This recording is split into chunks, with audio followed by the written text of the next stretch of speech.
మన శరీరంలోకి ప్రతి క్షణం ఎన్నో శత్రువులు చొరబడటానికి ప్రయత్నిస్తూ ఉంటాయి. నిజమే. అయినా మనం ఆరోగ్యంగా ఉన్నామంటే దానికి కారణం మన లోపల ఉన్న ఒక అదృశ్య సైన్యం. హ్మ్. ఈరోజు మనం ఆ సైన్యం గురించే లోతైన విశ్లేషణ చేయబోతున్నాం.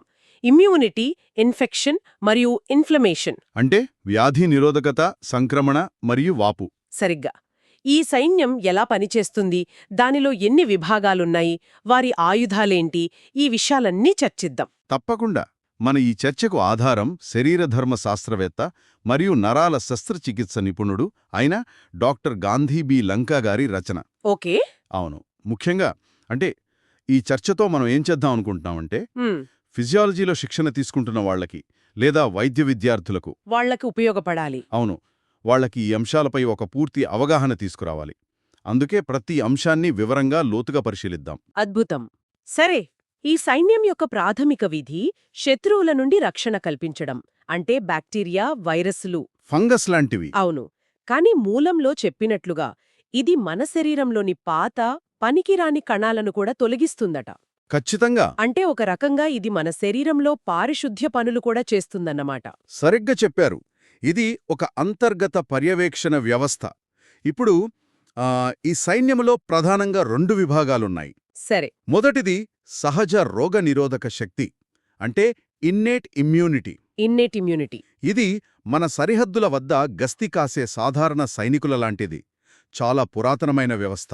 అంటే శత్రువు కనిపించగానే వెంటనే స్పందిస్తుందా? తక్షణమే స్పందిస్తుంది. కాని దీనికి పెద్దగా తెలివితేటలుండవు. శత్రువులందర్నీ ఒకేలా చూస్తుంది. ఓ, అంటే ఇది ఒక సాధారణ గస్తీ దళం లాంటిది. శత్రువు యొక్క యూనిఫామ్ చూసి దాడి చేస్తుంది కాని అంతే. ఆ శత్రువు పేరు, ర్యాంకు లాంటి నిర్దిష్ట వివరాలు దానికి అవసరం లేదు. అవసరం లేదు, ఖచ్చితంగా.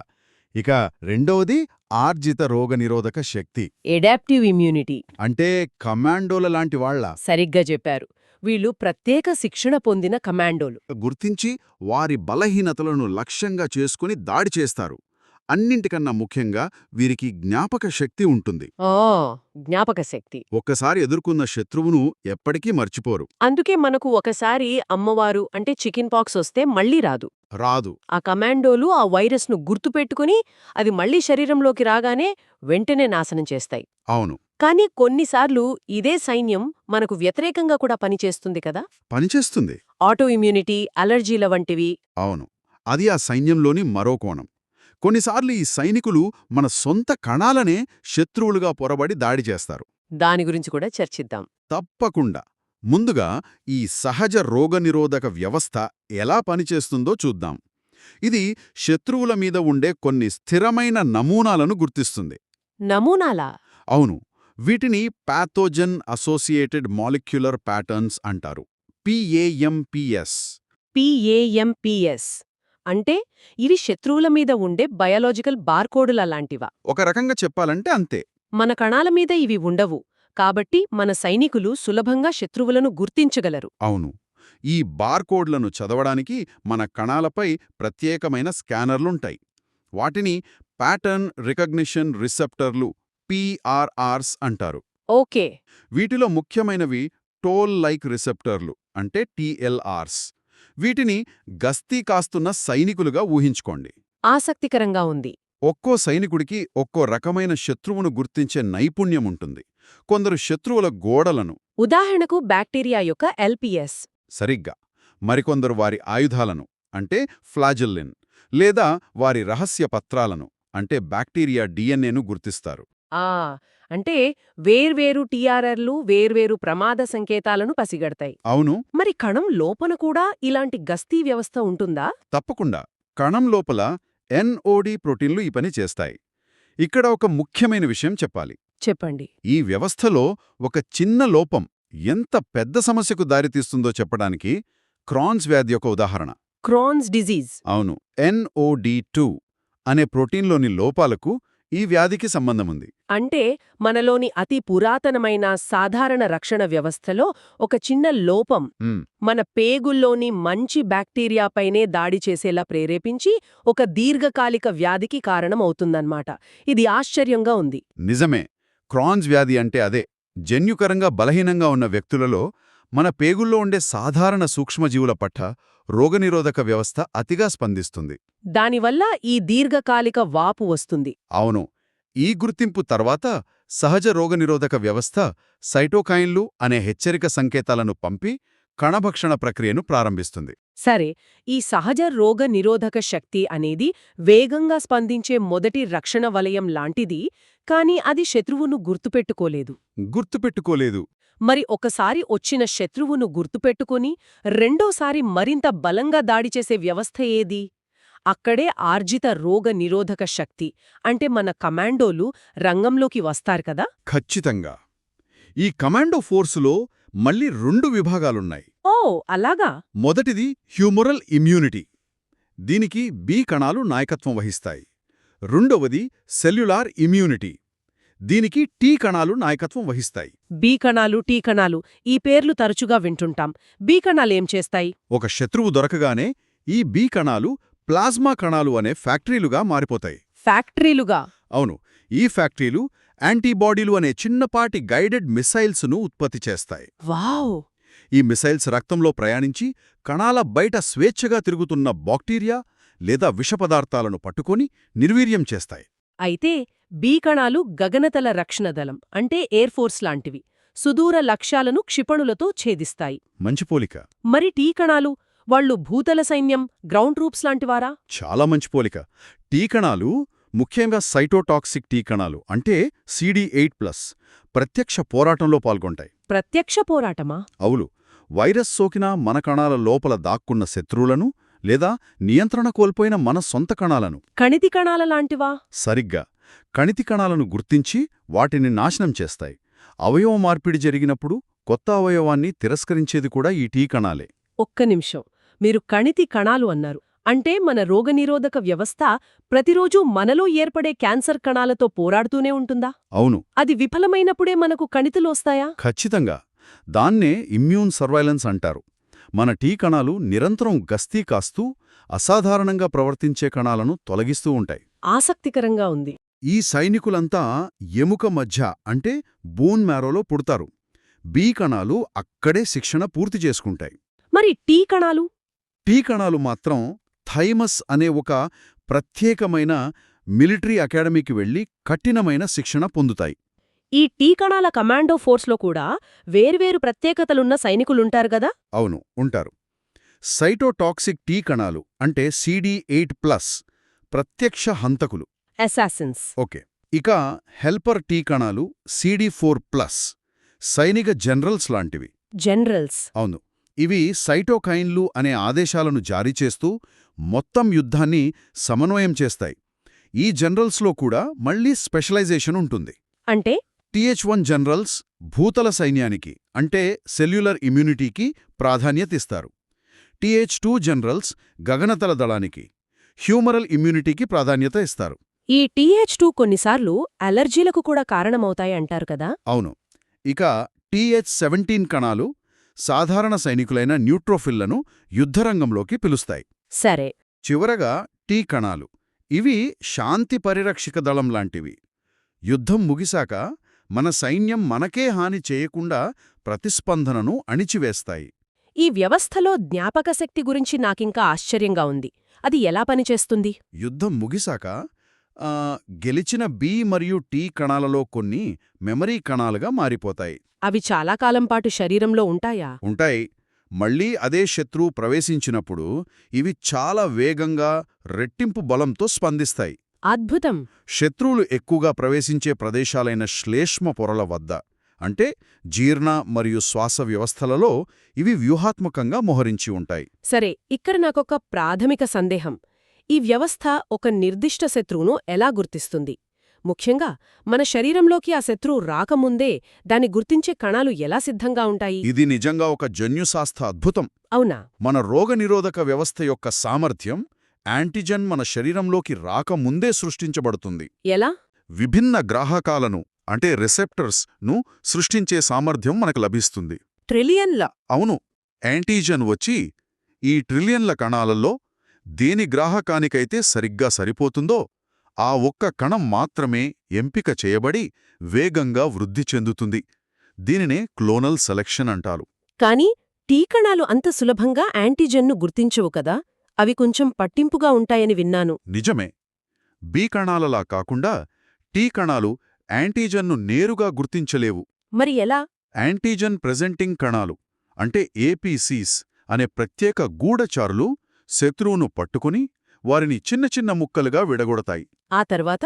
ఆ ముక్కలను ఎంహెచ్సి అనే ఒక ప్రదర్శన పళ్ళెంలో పెట్టి టీ కణాలకు చూపిస్తాయి. ఓకే, టీ కణాలు ఆ ఎంహెచ్సి ప్లస్ శత్రువు ముక్క అనే సంక్లిష్టాన్ని గుర్తిస్తాయి. సరిగ్గా. ఈ శిక్షణ సమయంలో మన సొంత ప్రోటీన్లను గుర్తించే టీ కణాలను నాశనం చేస్తారు. ఇది విఫలమైతే ఆటోఇమ్యూన్ వ్యాధులు వస్తాయి. ఈ ఎంహెచ్సి ప్రదర్శన పళ్ళం గురించి కొంచెం వివరంగా చెప్పండి. సరే, ఇందులో 2 ప్రధాన రకాలున్నాయి. ఎంహెచ్సి క్లాస్ Y అణువులు కేంద్రకమున్న మన అన్ని కణాలపై ఉంటాయి. అన్ని కణాలపైన? అవును. ఒక కణానికి వైరస్ సోకినప్పుడు అది ఆ వైరస్ ప్రోటీన్ ముక్కను ఈ ఎంహెచ్సి క్లాస్ Y అణువు పళ్ళెం మీద పెట్టి ప్రదర్శిస్తుంది. అంటే నాకు ఇన్ఫెక్షన్ సోకింది, నన్ను నాశనం చెయ్యండి అని సహాయం కోసం అరవడం లాంటిదా? సరిగ్గా అదే. దీన్ని CD8+ సైటోటాక్సిక్ టీ కణాలు అంటే మన హంతకులు గుర్తిస్తాయి. అర్థమైంది. మరి ఎంహెచ్సి క్లాస్ 2? ఎంహెచ్సి క్లాస్ 2 అణువులు కేవలం ప్రొఫెషనల్ గూఢచారులైన ఏపీసీలపై మాత్రమే ఉంటాయి. ఇవి బయటి నుండి పట్టుకున్న శత్రువుల ముక్కలను ప్రదర్శిస్తాయి. ఇది చూడండి, నేను ఒక శత్రువును పట్టుకున్నాను, దీనికి వ్యతిరేకంగా పోరాటాన్ని ప్రారంభిద్దాం అని చెప్పడం లాంటిదా? అవును. సైనిక జనరల్స్కు అంటే CD4+ హెల్పర్ టీ కణాలకు చెప్పడం లాంటిది. ఒక టీ కణం ఉత్తేజం చెందడానికి ఈ గుర్తింపు ఒక్కటే సరిపోతుందా, లేక మరేదైనా భద్రతా వ్యవస్థ ఉందా? చాలా ముఖ్యమైన ప్రశ్న. ఇది ఒక అణుక్షిపణిని ప్రయోగించడానికి 2 వేరువేరు కీలు అవసరమైనట్లుంది. ఓ, 2 కీలు. అవును. మొదటి కీ అంటే TCR-MHC బంధం లక్ష్యాన్ని గుర్తిస్తుంది. కానీ రెండవ కీ కాస్టిమ్యులేటరీ సిగ్నల్ కూడా ఉంటేనే ప్రయోగం జరుగుతుంది. ఆ రెండో సంకేతం లేకపోతే టీ కణం ఉత్తేజం చెందకపోగా అది అనెర్జీ అనే నిష్క్రియ స్థితిలోకి వెళ్ళిపోతుంది. ఇది మన శరీరం పొరపాటున తనపై తానే దాడి చేసుకోకుండా నిరోధించే ఒక అద్భుతమైన భద్రతా వ్యవస్థ అన్నమాట. ఖచ్చితంగా. ఇప్పుడు మనం ఆ గైడెడ్ మిసైల్స్ అంటే యాంటీబాడీల గురించి మరింత లోతుగా చర్చిద్దాం. తప్పకుండా. యాంటీబాడీ అణువులో 2 హెవీ చైన్లు, 2 లైట్ చైన్లు ఉంటాయి. దీనికి 2 ముఖ్యమైన భాగాలుంటాయి. అవేంటి?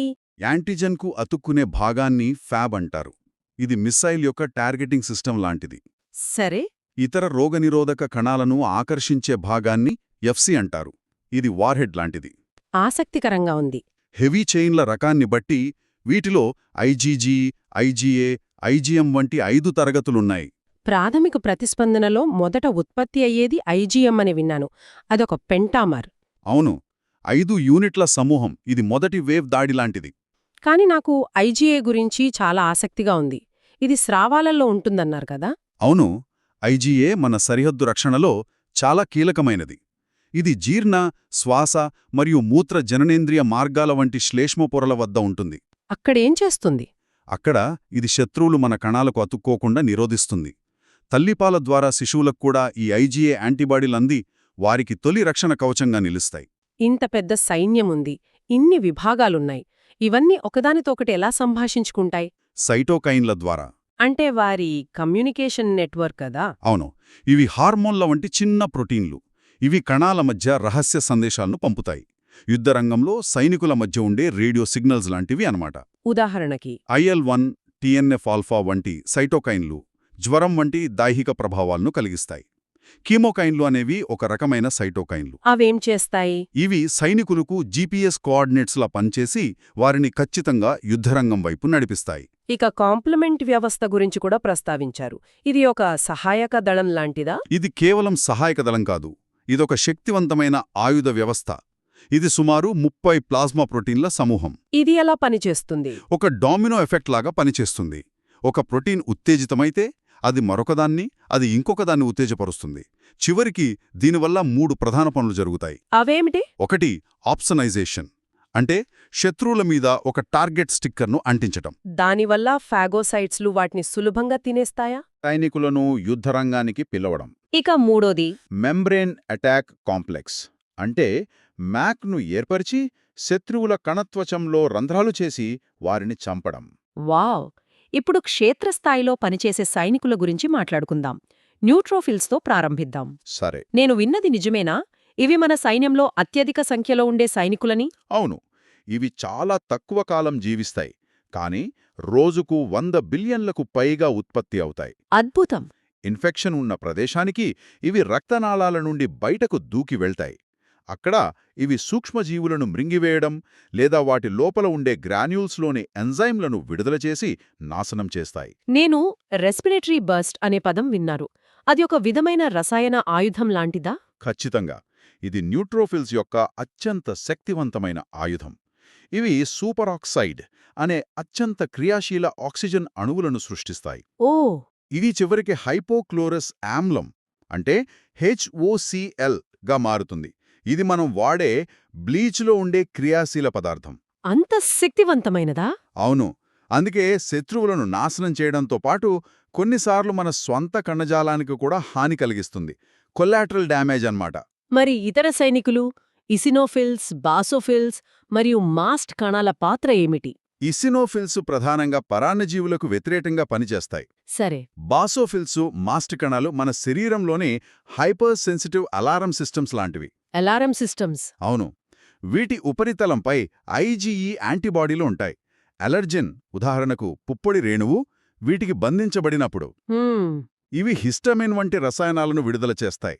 దీనివల్లే మనకు తుమ్ములు, దురద వంటి అలర్జీ ప్రతిచర్యలు వస్తాయి. అందుకే కొంతమందికి వేరుశనగ పప్పు తింటే ఏమీ కాదు, కాని మరికొందరికి మాత్రం అది ప్రాణాంతకమవుతుంది. అవును, వారి మాస్ట్ కణాలు వేరుశనగ ప్రోటీను ఒక భయంకరమైన శత్రుగా పొరబడతాయన్నమాట.